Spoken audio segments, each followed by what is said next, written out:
Driving test പരിഷ്കരണത്തിൽ ഗതാഗത മന്ത്രിക്കെതിരെ CITU പുതിയ മാറ്റങ്ങൾ CITU അംഗീകരിച്ചുവെന്ന ഗതാഗത മന്ത്രിയുടെ വാദം തെറ്റാണെന്ന് all Kerala driving school workers union സംസ്ഥാന ജനറൽ സെക്രട്ടറി CT അനിൽ പറഞ്ഞു.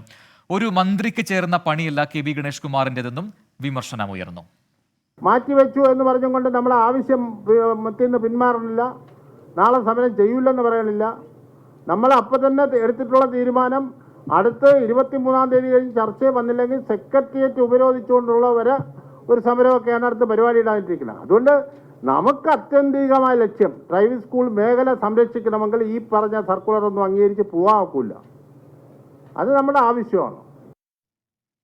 അഖിൽ ഷാ അൻസാർ നൽകും തിരുവനന്തപുരത്ത് നിന്നും കൂടുതൽ വിവരങ്ങൾ. അഖിൽ, ഈ ഡ്രൈവിംഗ് ടെസ്റ്റുമായി ബന്ധപ്പെട്ടുകൊണ്ട് ഇപ്പോൾ CITU എടുത്തിരിക്കുന്ന നിലപാട് അത് സർക്കാരിനെതിരെയാണ്, ഗതാഗത മന്ത്രിക്ക് എതിരെയാണ്. അപ്പോൾ എന്താണ് ഇതിലൊരു വ്യക്തത കുറവുള്ളത്? ഒരു വിഭാഗം CITUക്കാർ ഇന്ന് തന്നെ പ്രതിഷേധവുമായി രംഗത്ത് വന്നിരുന്നു. ഇന്ന് പ്രതിഷേധിക്കില്ല എന്ന് CITU നേരത്തെ വ്യക്തമാക്കിയതുമാണ്. എന്താണ് അവരെ ചൊടിപ്പിച്ചത്?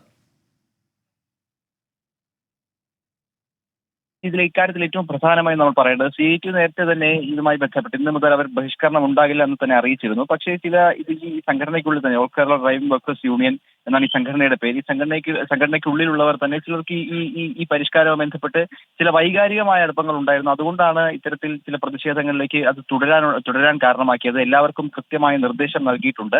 നാളെ മുതൽ തന്നെ ഇതുമായി ബന്ധപ്പെട്ട് ഡ്രൈവിംഗ് ടെസ്റ്റിനോട് എല്ലാവരും, അതായത് CITUവിന്റെ സംഘടനയിലുള്ള എല്ലാവരും ടെസ്റ്റിനോട് സഹകരിക്കും. ടെസ്റ്റിന് ആവശ്യമായി വരുന്നവരെ കടത്തിവിടുകയും ചെയ്യുന്നതാണ് ഏറ്റവും പ്രധാനമായും പറയുന്നത്. മറ്റൊന്ന് ഈ മന്ത്രിയുടെ പ്രസ്താവനയാണ്. മന്ത്രി ഏറ്റവും പ്രധാനമായും പറഞ്ഞത് ഈ പരിഷ്കാരത്തിന് മുമ്പ് ഇവരുമായി, അതായത് ഡ്രൈവിംഗ് സ്കൂൾ അധികൃതരുമായും അതുപോലെ തന്നെ എല്ലാ സംഘടനകളെയും വിളിച്ചു വരുത്തി ചർച്ച നടത്തിയിരുന്നു. അന്ന് ഈ പരിഷ്കാരങ്ങളെ കുറിച്ച് പറഞ്ഞതാണ്.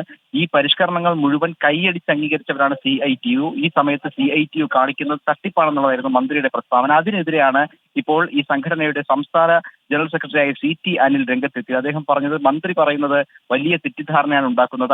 അങ്ങനെ ഈ പരിഷ്കരണത്തെ അംഗീകരിച്ച് കൈയടിച്ചിട്ടില്ല, വലിയ രീതിയിൽ തെറ്റിദ്ധാരണ ഉണ്ടാക്കുന്നു എന്നുള്ളതാണ് മന്ത്രി ഈ കാര്യത്തിൽ ചെയ്യുന്നത്. എന്തായാലും ഈ പരിഷ്കരണവുമായി ഒരു കാരണവശാലും തങ്ങൾ മുന്നോട്ട് പോകില്ല എന്നുള്ളതാണ് ഇവർ അറിയിക്കുന്നത്.